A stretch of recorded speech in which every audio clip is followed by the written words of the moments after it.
خلیفہ عبدالحمید ثانی کا دور تھا اور حجاز ریلوے کا آغاز ہونے جا رہا تھا۔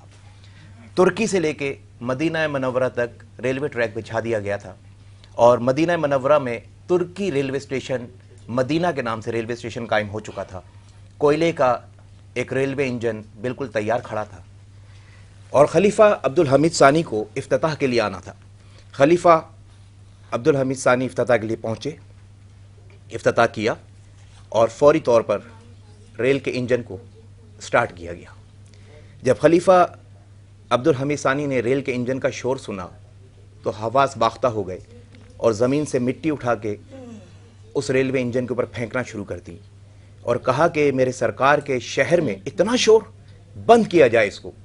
فوری طور پر اس ریل کے انجن کو بند کر دیا گیا۔ وہ ریل کا انجن 100 برس سے بھی زیادہ کا عرصہ ہو گیا ہے اور ترکی ریلوے اسٹیشن مدینہ منورہ پہ آج بھی چپ چاپ خاموش کھڑا ہے اور یہ پیغام دے رہا ہے کہ نبی کے حرم میں ہی نہیں بلکہ نبی کے شہر میں بھی آپ آواز بلند نہیں کر سکتے۔ بے شک۔ ایک میرے ہم نام اینکر ہیں جنہوں نے اس واقعے کے لیے کہا کہ یہ واقعہ حرم سے باہر ہوا ہے، تو یہ واقعہ عبدالحمید ثانی کا جو میں نے سنایا ہے وہ عمران خان صاحب کے لیے میں نے سنایا ہے جو میرے ہم نام اینکر ہے۔ یہ کوئی بازار، کوئی جلسہ گاہ نہیں تھی جہاں پہ آپ نے اس قسم کی ایکٹیویٹی کی۔ شرم آنی چاہیے آپ کو۔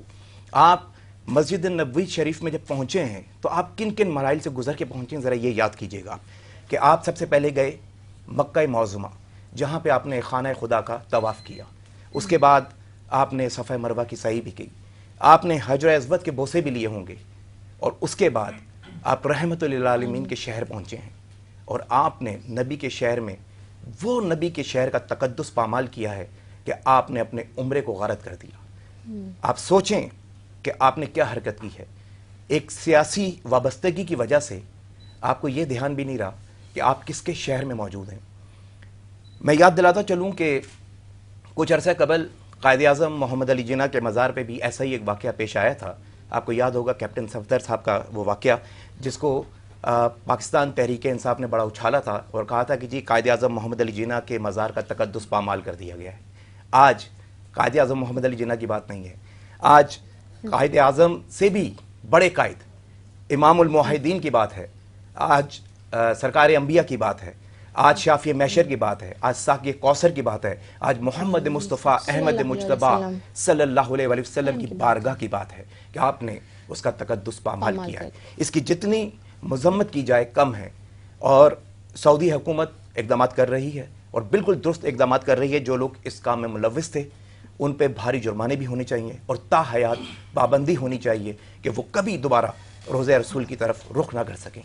کم نہیں ہو سکتا بالکل۔ چلیں جی، یہ تھا آج کا بزم سحر۔ کوشش کی کہ ایک بہترین پروگرام آپ لوگوں کی نظر کیا جائے اور دل رنجیدہ تھا جو کچھ کل حرم شریف میں ہوا، بہت دکھی تھا دل اور بے ساختہ آج اس موضوع کے اوپر بولنا پڑا اور کچھ لوگوں کی حمایت میں دیکھ رہا تھا کہ جی اس واقعے کے باوجود پاکستان تحریک انصاف اور ان کے کارکنوں کے لیے حمایت کے بیانات آ رہے تھے اور ہیلے بہانے کی جا رہے تھے کہ مسجد نہیں تھی، باہر تھے یا کہاں تھے، جہاں بھی تھے آپ حدود حرم کے اندر تھے۔ ہاں، آپ مدینہ شریف کے اندر موجود تھے۔ مدینہ شریف میرے سرکار کا شہر ہے اور انہی گلیوں سے وہ گزرے ہیں، انہی گلیوں میں وہ رہے ہیں، ہر طرف سرکار کی خوشبو ہے، تو وہاں پہ اس قسم کی حرکت ہونی نہیں چاہیے تھی۔ بہرحال کل بدستیاب زندگی انشاءاللہ تعالی بزم سحر میں پھر آپ لوگوں سے ملاقات ہوگی۔ مجھے یقین ہے جو پیار، جو چاہت، جو محبت آپ دیتے ہیں برقرار رہے گا کل بھی اسی طرح۔